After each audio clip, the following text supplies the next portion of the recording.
Apa Adi Sandra ada yang punya?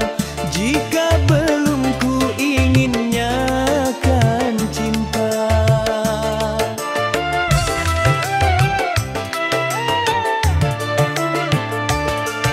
Jauh sungguh abang mencari cinta.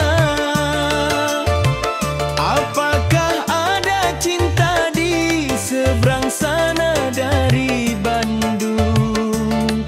Bertemu langsung bertanya, aku ini milik siapa? Aduh Ade Sandra,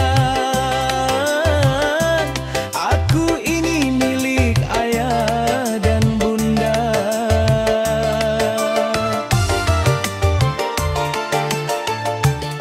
Mari main tebak-tebakan sayang. Apa beda cincin sama kamu? Jikalau adik Sandra benar menjawab, kan ku beri sekuntum mawar indah. Mana mungkin aku tahu bedanya cincin sama diriku. Janganlah adik Sandra coba merayu, nanti marah ayah dan ibuku. Cincin melekat di jari manisan, kalau adik Sandra melekat di hati abang.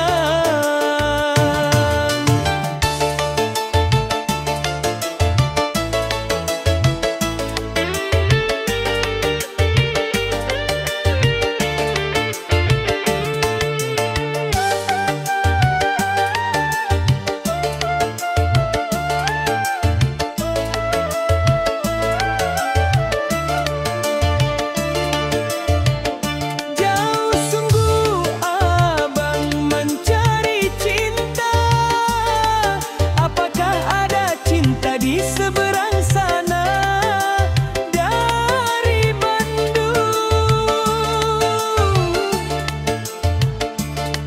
Bertemu langsung bertanya, aku ini milik siapa? Aduh adik Sandra, aku ini milik ayah dan bunda.